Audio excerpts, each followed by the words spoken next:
dessa reflexão será o senhorio de Jesus. João capítulo 20, no versículo 28.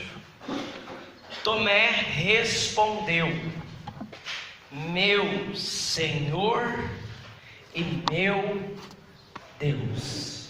Vamos repetir essa afirmação de Tomé: meu Senhor e meu Deus. Então nós vimos que a experiência do batismo no Espírito, ela é uma experiência que é radical, e ela vai convergir para uma realidade. Qual é esta realidade? O senhorio de Jesus. Então Tomé, ele vai professar a sua fé. Então esta é a primeira profissão de fé em alguém que crê no Senhor ressuscitado. Tomé, ele é o primeiro que professou a sua fé em Jesus ressuscitado. O fundamento da fé cristã é a ressurreição. Então, a base, o alicerce de tudo aquilo que nós pregamos e vivemos tem como fundamento, pedra angular, a ressurreição. Se você nega a ressurreição de Cristo, automaticamente você nega tudo aquilo que nós professamos como dogma, como verdade da nossa fé. Então, a experiência do batismo no Espírito, ela não pode ser uma experiência superficial. No começo da renovação, alguns padres, eles iam para os encontros da renovação carismática com um pé atrás. Por que eles iam com um pé atrás? Porque muitos pensavam que a experiência do batismo no Espírito era só um movimento de emocionalismo, de sentimentalismo. Então, um desses grandes homens de Deus, chamado Frei Raniero Cantalamessa, que hoje é o pregador do Papa, representante da renovação carismática, ele foi num encontro de renovação. Tinha lá umas freirinhas lá muito doida, loucona, igual essas meninas aí que estavam cantando, sabe? Essas aí são das minhas. Aí o que aconteceu?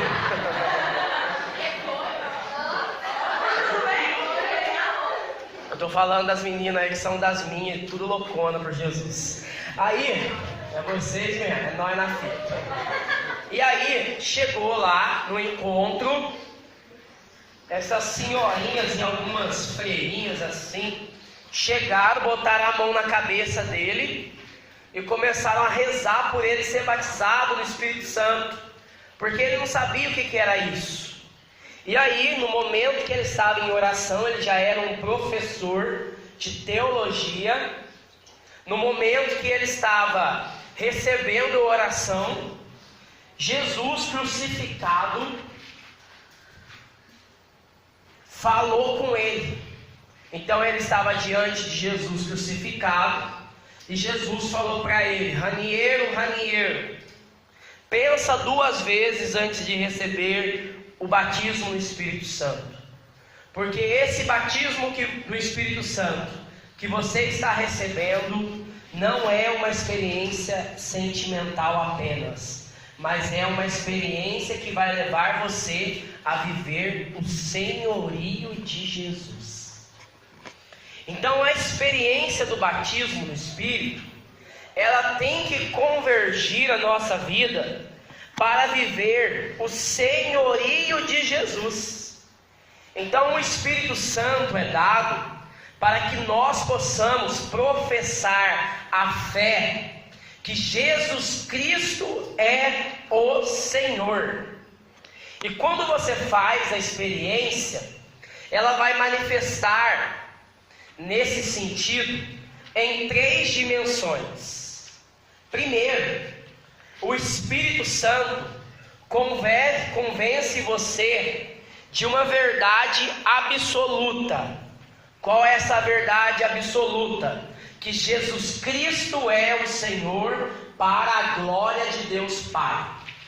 E por que nós professamos que Jesus Cristo é o Senhor? Porque Ele venceu o último inimigo do ser humano. Qual é o nosso último inimigo? A morte. Então, uma vez perguntaram para Napoleão por que ele não fundava uma religião. E ele falou assim: para eu fundar uma religião, eu preciso de 2 coisas: morrer e ressuscitar. Então, quando nós recebemos o Espírito Santo nos convence que Jesus Cristo ressuscitou. E o nosso último inimigo, que nesta vida, que é a morte, já não tem sobre nós a última palavra. Tanto que quando São Paulo faz a experiência com Jesus, ele vai falar na carta aos Coríntios, no capítulo 15, no versículo 55: ó morte, aonde está a tua vitória? Ó morte, aonde está o teu aguilhão? O aguilhão era um ferro que você coloca na ponta de uma vara para empurrar o boi para o matadouro. Então, o pecado, o diabo, eles tinham sobre nós essa arma, porque quando nós pecamos, nós caímos no jugo de Satanás, e o salário do pecado é a morte. Então todos nós estávamos destinados ao inferno, independente de você fazer coisas boas ou não. Todos nós estávamos sob o jugo de Satanás. Mas quando Jesus Cristo se encarnou e veio manifestar o reino de Deus, Ele venceu com uma só tacada na cruz. Ele venceu o pecado, Ele venceu o diabo, Ele esmagou a cabeça da serpente, que é Satanás, e Ele também venceu o nosso último inimigo, que é a morte. Jesus, Ele ressuscitou, e Ele não morre mais. Ele é um vivente, Ele está vivo. O sepulcro está vazio, porque Ele ressuscitou para a glória de Deus Pai. E quando Jesus ressuscitou e Ele foi elevado ao céu, Ele recebeu do Pai toda a autoridade. Toda a autoridade foi dada a Jesus. Então Jesus, por meio dessa autoridade, Ele nos garante que todos aqueles que nele morrerem, abraçando a fé sem negá-lo, até o último suspiro da sua vida, não vão experimentar a segunda morte. Então, se nós vivermos em Cristo e morrermos professando a nossa fé nele, nós também com Ele ressuscitaremos para a vida eterna. Então nós que somos cristãos, nós já morremos com os olhos abertos, porque nós morremos e já entramos na vida eterna para a glória de Deus. E o lugar que Jesus tem reservado para nós é um lugar onde não vai ter o pecado. É um lugar onde não tem sofrimento, não tem dor, então não tem injustiça. Deus vai enxugar todas as lágrimas de nossos olhos, e nós experimentaremos uma porção de glória maior, infinitamente maior do que nós podemos imaginar. Então, aqueles que estão em Cristo não experimentarão a segunda morte, porque Jesus Cristo, Ele é o Senhor. No Evangelho, nós vemos Jesus Cristo mostrando a divindade dele. Por exemplo, Jesus Cristo andou sobre as águas. Jesus Cristo, com uma palavra, mandou que o mar e os ventos se calassem. Ele multiplicou pães e peixes. Ele deu vista aos cegos. Ele curou paralíticos. Ele fez coisas extraordinárias. Tudo aquilo que nós vemos Jesus fazendo de forma extraordinária era apenas um sinal que ele veio revelar que ele é o Senhor. Então Jesus é o Senhor das águas, do mar, Jesus é o Senhor da natureza, Jesus é o Senhor das obras criadas, Jesus é o Senhor do homem, Senhor da vida e da morte, porque Ele vai com uma palavra ressuscitar Lázaro, que estava morto já há 4 dias, já estava cheirando mal.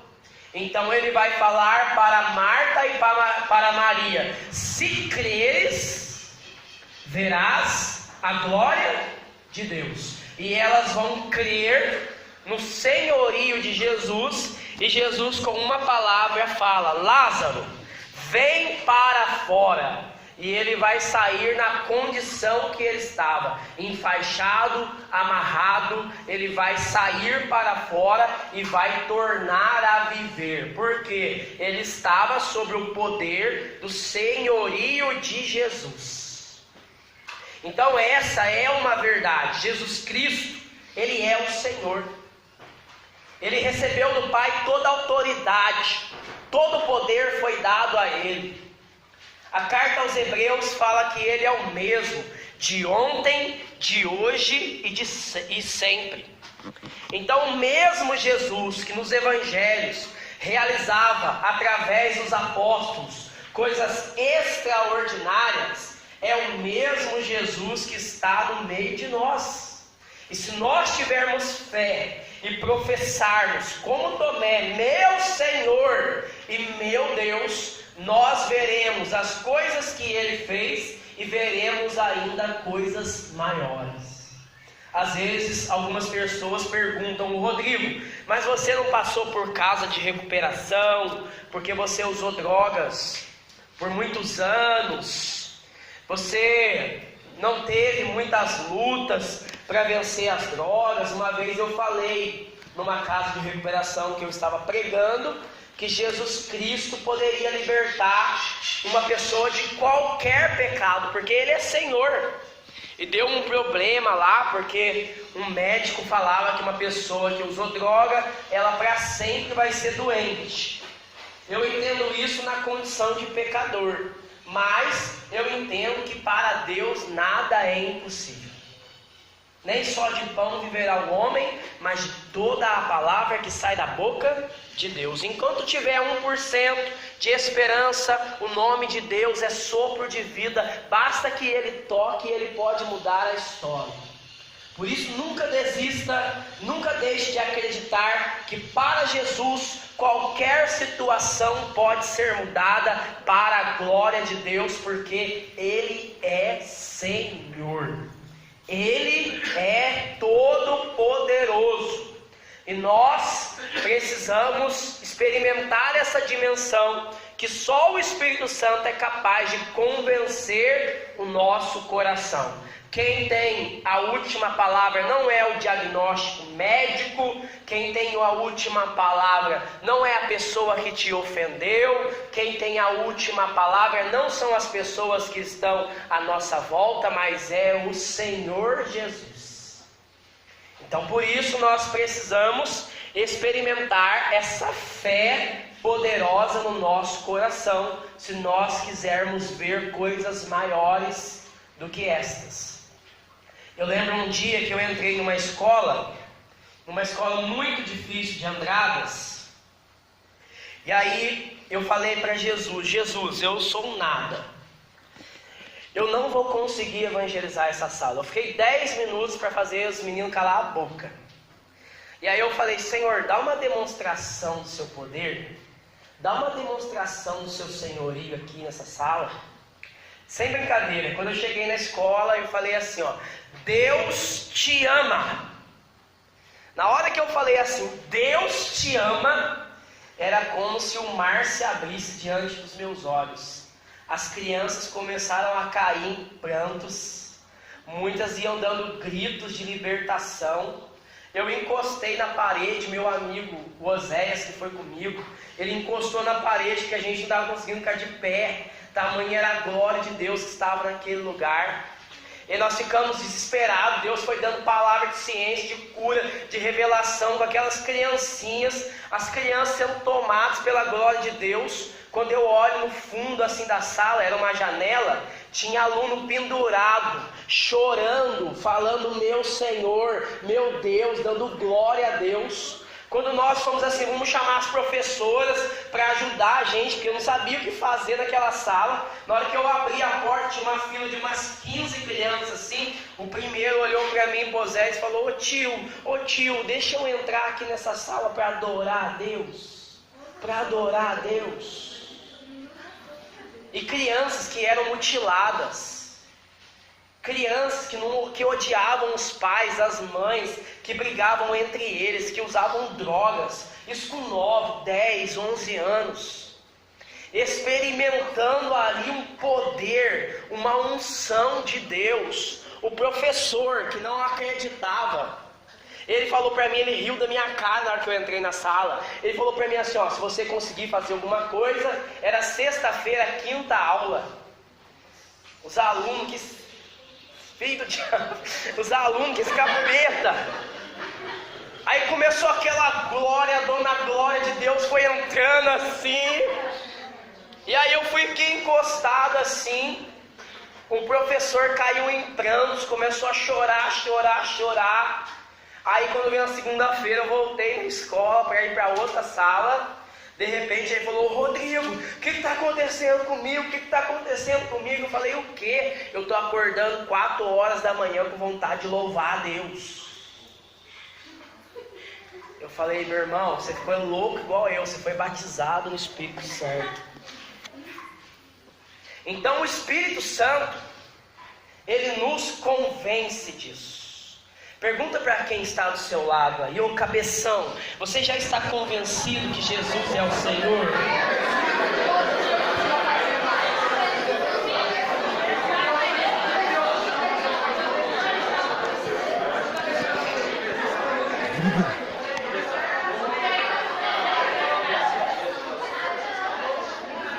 Essa experiência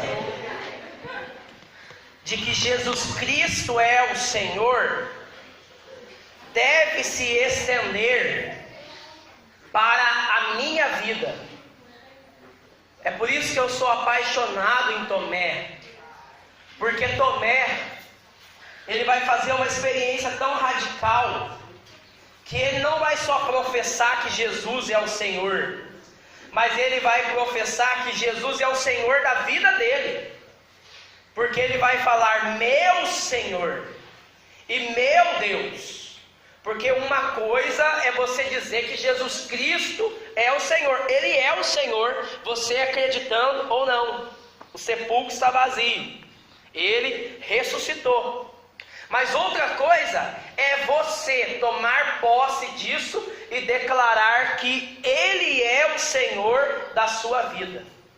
Dizer que Jesus Cristo é o Senhor da minha vida é dizer que eu decido radicalizar a minha vida inteiramente nele, ao ponto de dizer como Paulo: não sou eu quem vivo, mas que é Cristo que vive em mim. Eu gostei da teologia, que agora tem que comer por 2 porque tem Cristo dentro de mim, né?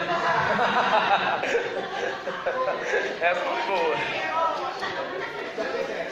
Olha só, voltando aqui, dizer que Jesus Cristo é o meu Senhor é dizer que Ele é o critério da minha vida. Ele é o eixo a qual a minha vida gira. É dizer que tudo que eu faço porque isso me aproxima dele.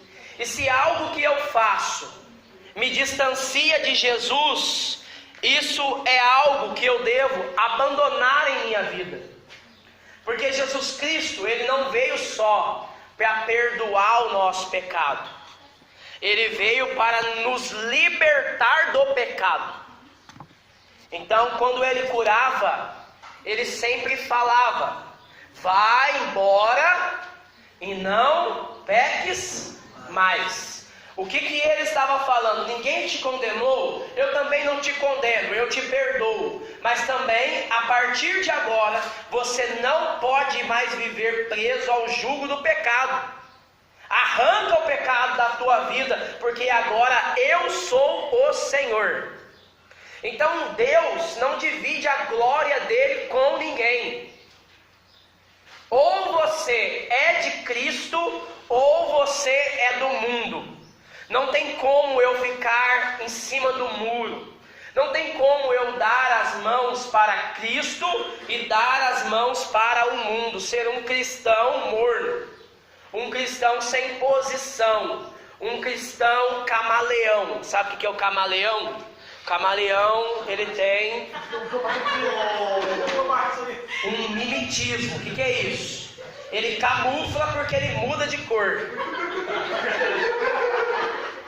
Não tem como você falar aqui no acampamento: eu sou de Cristo, e chegar amanhã, segunda-feira, na sua escola, no meio daquelas pessoas mundanas lá, que falam palavrão, que falam besteira, que pensam conforme o mundo ainda, e lá você não se posicionar. Dizer que Jesus Cristo é o Senhor é dizer que aonde eu estou, eu preciso manifestar a glória de Deus.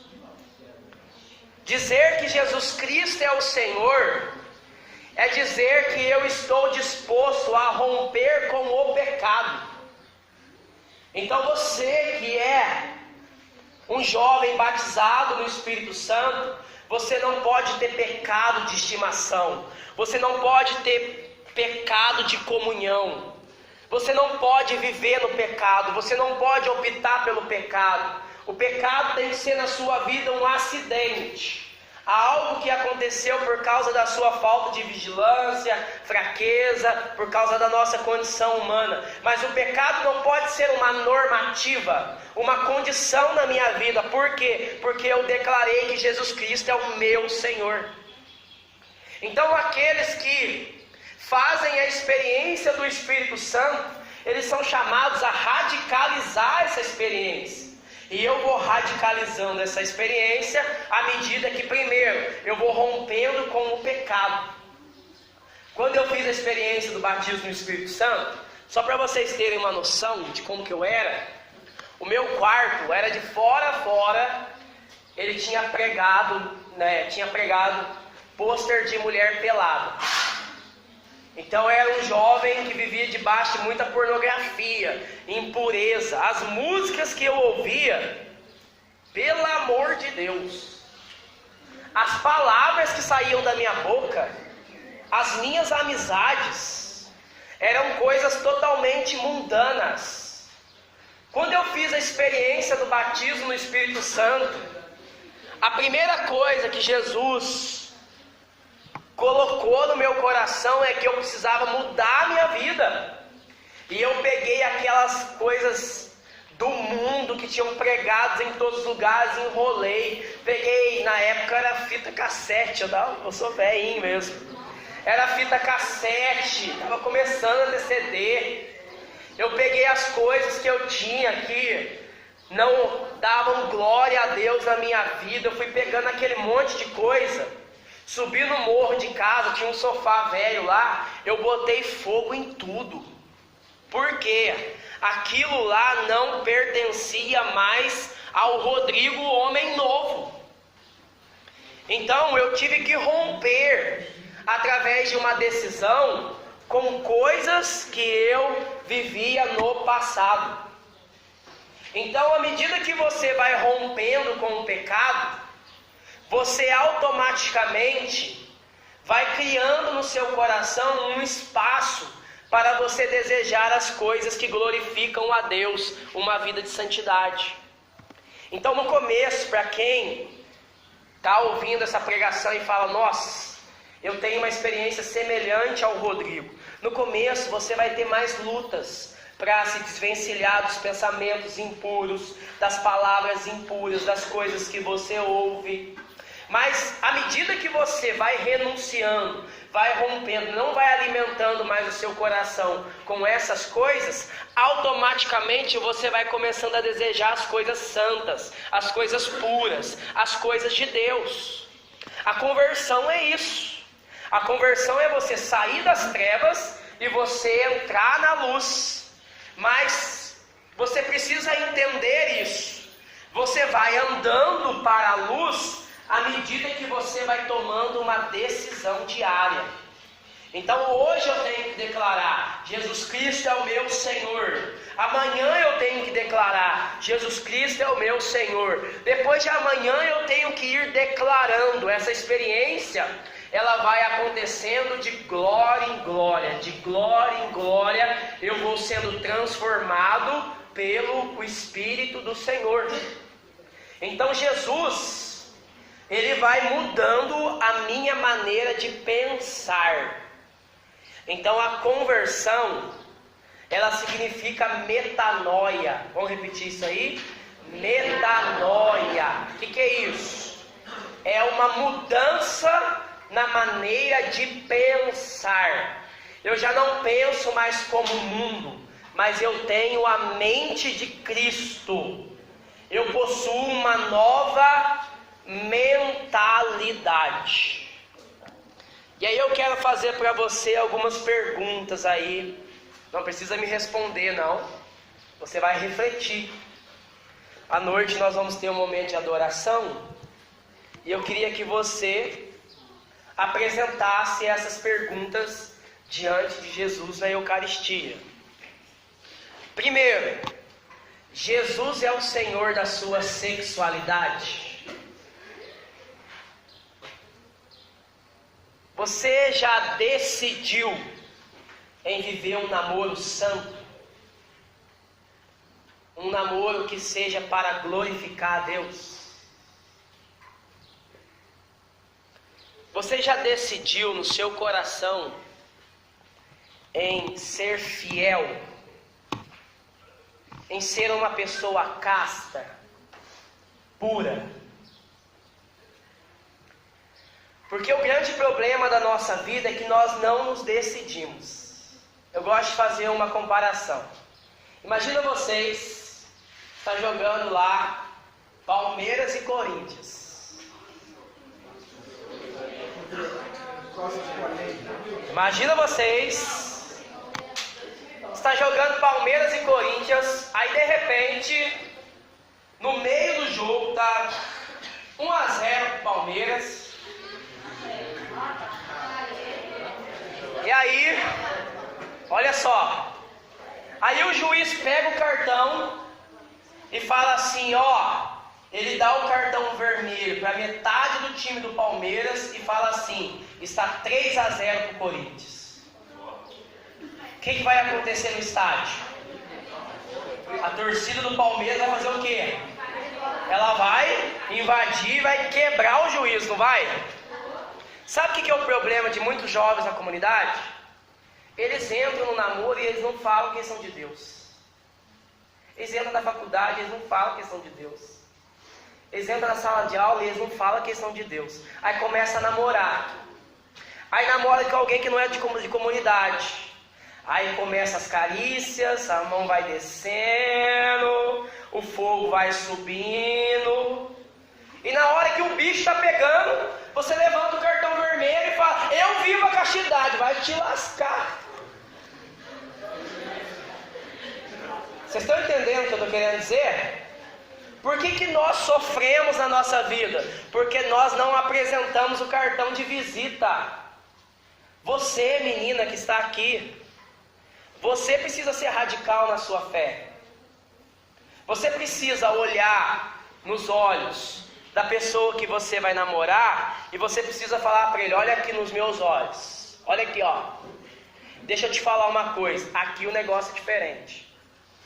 Eu sou uma menina cristã, eu sou batizada no Espírito Santo, eu decidi viver a castidade, e se quiser um dia ter relação comigo, é só depois do matrimônio, debaixo da bênção de Deus. Porque se você me ama, você não vai me amar com palavras, você vai me amar com atitudes. Então espera.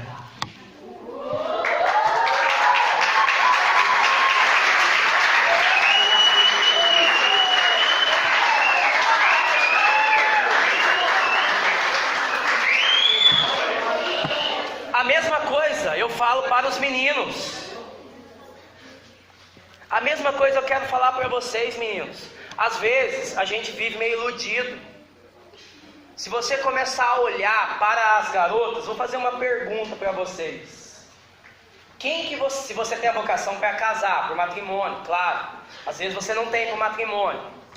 Mas se você tiver um dia o desejo de se casar, olha só, você vai querer se casar com uma menina que se preservou, que se guardou em Deus, só para você, que vai ser uma menina diferente, que um dia vai ser a mãe dos teus filhos, para te educar os seus filhos na fé, ou você vai querer se casar com uma menina que passou na mão de todo mundo?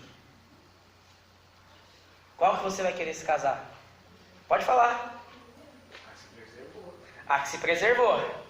Então, se você quer isso para você, seja você também assim.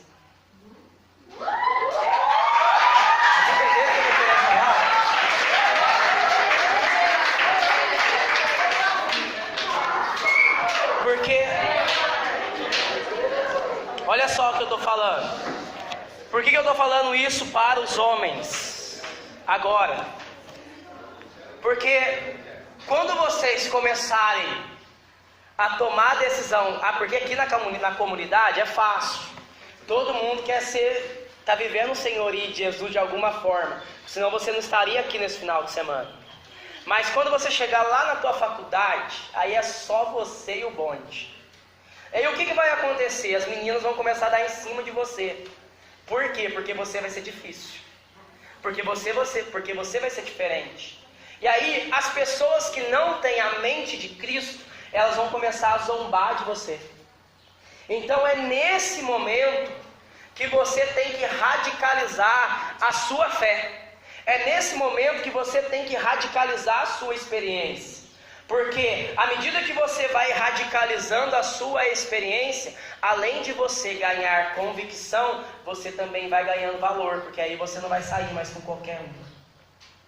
Porque à medida que você se preserva, você se valoriza para aquela que é a sua amada. Por isso que eu estou fazendo essa pergunta para você. Você já se decidiu para viver a castidade? Jesus já é o Senhor da sua sexualidade? Às vezes você está aí namorando e você percebe que o seu namoro não está glorificando a Deus. Às vezes a gente começa a namorar e a gente fala: Jesus, vai dar uma voltinha. Depois você vem aqui que nós vamos te adorar. Então nós temos que entender isso. Jesus, ele precisa ser o Senhor da minha sexualidade. Então tem alguns programas de televisão que não compete a você ver. Tem algumas músicas que não compete a você ver. Entenda que eu não estou falando que você não pode ouvir músicas do mundo, que você não pode ver todas as séries da Netflix. Você precisa aprender a selecionar as coisas. Tem algumas roupas que não cabem a você usar. Tem algumas coisas que não cabem a você fazer. Então, eu sou um jovem de comunidade. Imagina só, você me vê pregando aqui, amanhã você me vê chapado dentro do bar. Que crédito vai ter a minha pregação? Eu vou levar as pessoas a escandalizarem com a fé. Porque elas falam: se o pregador bebe desse jeito, imagina quem está começando na comunidade. Então, à medida que eu sou de Cristo, eu preciso ir radicalizando a minha experiência de fé. Então, se eu declaro que Jesus é o Senhor, eu também preciso declarar que Jesus é o Senhor da minha vida. Pergunta para quem está do seu lado: Jesus é o Senhor da sua vida?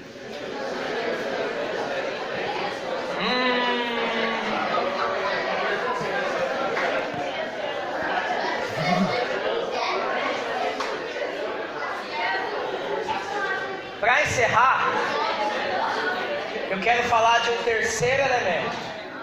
Primeiro, a experiência do batismo no Espírito me convence que Jesus é o Senhor. Segundo, a experiência do batismo no Espírito Santo me convence que Jesus é o Senhor da minha vida. Terceiro, a experiência do batismo no Espírito Santo me leva a proclamar para todos que Jesus Cristo é o Senhor. Então a nossa missão é fazer com que todo joelho se dobre, que toda língua confesse que Jesus Cristo é o Senhor. Então a experiência do batismo no Espírito que a gente está vivendo aqui, ela não pode ficar só para mim, ela tem que ser para o outro. Então eu experimento para levar para o outro. E sabe o que é o maravilhoso disso? Quanto mais você dá ao outro Cristo, mais você experimenta Ele. Isso é um mistério. Quanto mais você anunciar Jesus Cristo, quanto mais você pregar Jesus Cristo, mais você vai experimentar Ele na sua vida. Então a nossa vida tem que ser como uma vela no altar. Eu tenho que estar me queimando, me derretendo, me aniquilando para que outros possam ser iluminados. À medida que eu vou morrendo, outras pessoas vão nascendo na fé. E aqui está a glória de Deus. Então Jesus me arrancou da onde eu estava para converter uma multidão para Ele. É por isso que eu não posso me calar. Eu não posso ver jovens entrando nas drogas, porque eu sei aonde as drogas vão levar. Eu não posso permitir que pessoas jovens tenham uma vida toda estragadas, porque elas não descobriram que podem viver uma vida santa em Deus, um namoro saudável. Eu não posso deixar a minha família se perder sem Cristo, se eu experimentei Ele no meu coração. Então o batismo no Espírito, ele gera no nosso coração um inquietamento. Então eu não me canso enquanto eu não vejo a vida das pessoas sendo transformadas. É por isso que quem é batizado no Espírito não se cala. Nós ficamos inconformados. Nós queremos chegar nas trevas para falar para as pessoas que nós temos a solução, que nós temos a luz. Por isso o Espírito Santo, ele nos capacita com carismas. O que é o carisma? O carisma é um dom que você tem, que você põe a serviço da evangelização. E ele vai potencializar esse carisma. Alguns de vocês têm o dom para tocar. Que maravilha, você pode tocar no louvor para Deus, para que pessoas possam, através da canção, experimentar o poder de Deus. Talvez você sabe dançar. Você pode fazer danças, coreografias e apresentar em lugares, na praça, na escola, na rua, na biqueira, para que as pessoas possam conhecer a Deus. Talvez você não tenha o dom de cantar, talvez você não tenha o dom de dançar, mas eu tenho certeza que um dom, pelo menos um dom, o Espírito Santo já te deu. O que você precisa fazer? Você precisa pegar esse talento e não enterrar ele, mas colocar ele nas mãos de Deus, porque Deus vai multiplicar os talentos. E através da sua vida, que é o maior talento, mais pessoas vão ser alcançadas e mais pessoas vão experimentar a glória de Deus. Eu acho lindo isso, porque se você entender isso, quando eu entro no lugar, toda quarta-feira eu vou no presídio pregar. Toda quarta-feira. Quando eu entro lá no presídio, eu sei que eu entrei naquele lugar para mudar a história de quem abriu o coração. Eu sei que algo vai acontecer naquele lugar. Por quê? Porque eu não vou sozinho. Jesus Cristo, o Senhor Todo-Poderoso, está comigo e eu estou emprestando a minha voz para que Ele possa falar do amor dele aos corações. Então, aonde você for, você está levando Jesus. É por isso que nós somos chamados a anunciar o senhorio de Jesus no poder do Espírito Santo. E Jesus nos dá o poder do Espírito Santo para que nós possamos anunciar o nome de Jesus. Então eu postei agora no Facebook, falei, agora eu vou entrar numa maratona. Ontem eu estava em São João da Mata, cheguei em casa, era por volta de 1h30 da manhã. Acordei às 5h30 para preparar mais um pouco e rezar mais um pouco para vocês no dia de hoje. Estou pregando aqui, vou chegar em casa, vou preparar mais um retiro que eu vou pregar amanhã em Ouro Fino. Na segunda-feira eu vou estar num bairro de Andradas chamado Campestrinho, pregando nas escolas lá para jovens que estão envolvidos com drogas. Na terça-feira eu vou estar pregando numa Paulo Apóstolo lá na cidade de Andradas. Então, à medida que eu vou dando o meu sim e proclamando que Jesus Cristo é o Senhor vai passando pelos lugares e vai transformando a vida das pessoas. Então, nós somos chamados a pregar até que todos os joelhos se dobrem em adoração como Tomé, meu Senhor e meu Deus. A sua família vive o senhorio de Jesus? A galera da sua sala de aula vive o senhorio de Jesus? A galera da sua rua vive o senhorio de Jesus? A galera dos seus amigos vivem o senhorio de Jesus? E eu quero falar uma coisa para você: Jesus não vai alcançar essas pessoas enquanto você não tomar uma decisão de abraçar a radicalidade do Evangelho. Ele conta com você. Hoje Jesus está falando para você, jovem: posso contar com você? E aí talvez você olhe para você e fale: mas eu não tenho nada para oferecer. O teu pouco, a tua vida na mão de Deus é muito para que Ele possa fazer coisas extraordinárias, porque Ele é o Senhor. Se você sentir no seu coração desejo de agora entregar a tua vida para Jesus mesmo, proclamando Ele como Senhor da sua vida e pedindo a Ele todos os carismas e dons para que você possa salvar, ganhar almas para Ele, nós vamos experimentar o que é na nossa vida o poder do senhorio de Jesus. Feche um pouquinho os seus olhos. Aleluia. Põe a mão no teu coração.